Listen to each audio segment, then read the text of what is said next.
The social contract is the basic principle that individuals and governments have certain rights and responsibilities to one another.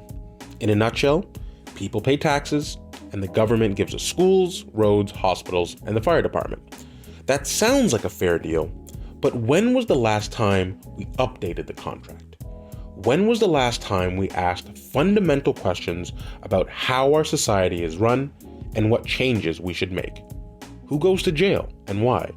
What do we learn in school and why? What does the military do and why? We, or at least I, have a tendency to think about the topic or the scandal of the day and not the underlying issues that create them in the first place. Hopefully, through this conversation, we can attempt to answer some of those fundamental questions and redraw the social contract.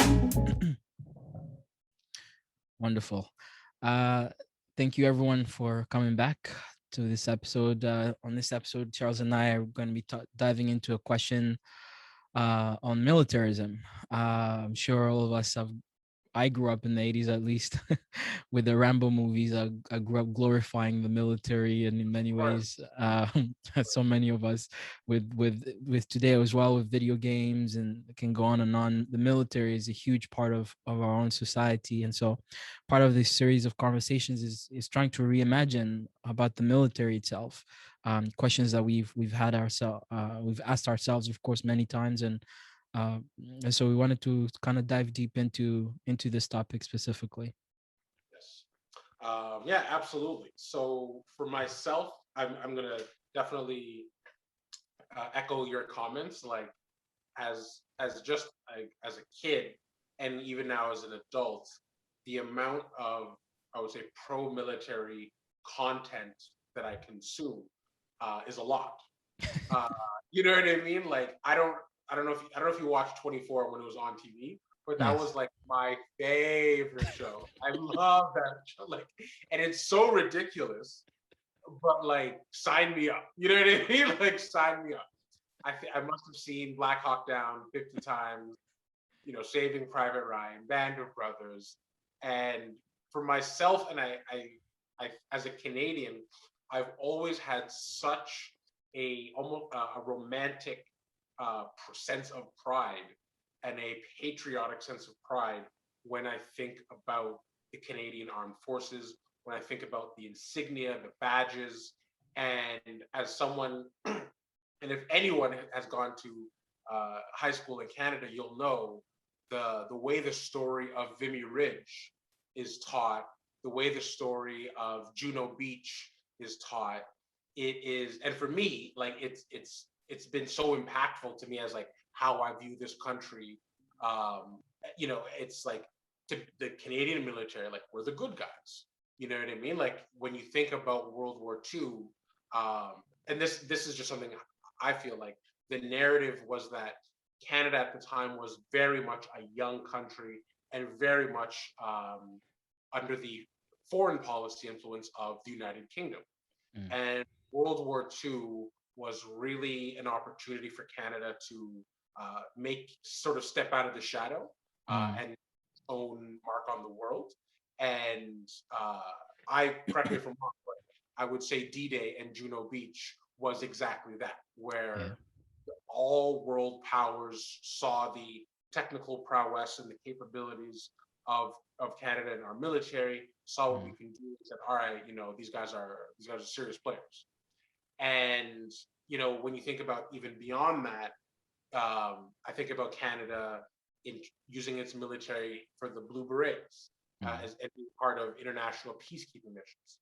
And even now, before we were talking, I was listening to, I was just reading the resume of the current head of Canadian Armed Forces, and the one of his major claims to fame is his international command, how he has worked in Korea commanding UN operations, worked Mm. in the Middle East, worked commanded American troops, etc. And just having uh, and it really uh, resonated or drove home the fact that the Canadian flag and the insignia of the Canadian Armed Forces means a lot. You're dealing with a history that goes back over a century, and from my perspective, it appears as if all of our international peers have high respect and high regard for the Canadian Army, and proven so by the fact that Canadian military people have commanded foreign troops on our international missions. Mm. So for me, that's where I sit, and that's where my point of reference, comes from when I think about the military. Mm. I think it's just important, just as you get older and you develop a sense of what your priorities and whatnot. I think we haven't really uh, done the military a service, in the sense that it a lot of their systems and their methods are geared towards 20th century Cold War mentalities. The system of openness and accountability isn't there, and perhaps a lot of money is being wasted, and we're not, as taxpayers, we're not getting our money's worth from this organization that has such history, such pride, and has thousands and thousands and thousands of people that are excellent, hardworking people. You know what I mean?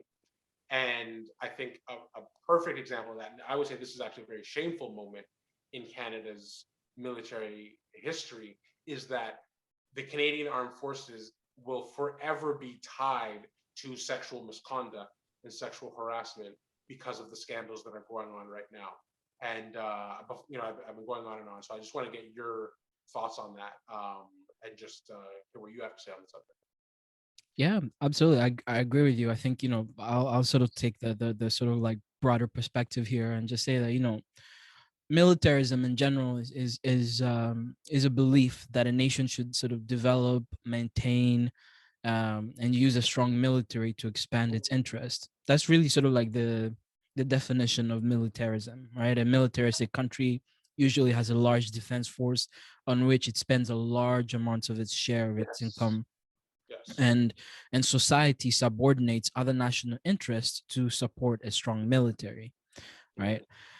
And Canada is no exception to that, as you've eloquently sort of like went through the history of our military, and the good and the bad. Right. Exactly. I would say also our Canada's engagement in the war on terror, I think, is a shameful blip on this country, at Hmm. least in my perspective, just because I see the war on terror really, I don't know. Hmm. It's an interesting conversation, and I'm sure we'll talk a little bit more about it. But I have also a romanticized view of the military, but also a very painful experience with the military, having been gone through and being recruited as a child, and the things that I went through in terms of just the military, and then being from Congo, seeing examples of what the military does. And so I have like the romanticized view of the military, but also a very like painful experience over the military. And so I always feel like I'm on this like precipice of understanding what is the role of the military, and I'm trying to, especially in our current society, what does it mean to have a military, and what is its purpose specifically, and how do we as a society grapple with having and being subordinate to the idea of militarism while we're trying to build a society based on principles of peace. Right. And so that's usually kind of where my head goes to when I really think about the idea of militarism. Yeah. No, there is, for me anyways, and I think you pointed to it as well.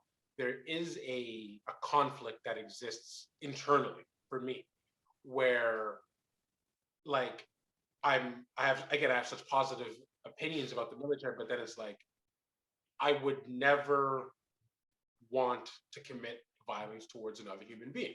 You know what I mean? And an entire organization that specializes in violence and has like special legal exemptions for the violence that it commits. Like it's a very strange thing, and I don't really like I'm trying to like in this conversation, I'm almost imagining that I'm talking to my 5-year-old self, and my 5-year-old self is saying, Charles, what does the Army do? What does the Navy do? What does the Air Force do? And it's like, I guess it's like on a basic, on a 5-year-old level, you would say like, oh, like the military is designed to keep us safe. And like that's what it's for. Like the Army does it on land, the Navy does it on the water, the Air Force does it in the air, and they keep us safe from threats and from bad things from happening. Mm-hmm. And it's like, okay, but then it's like, how does dropping bombs in Iraq keep us safe? If that, you know what I mean? If it's like, if safety is the concern, then why are you making us more safe by creating more enemies for us?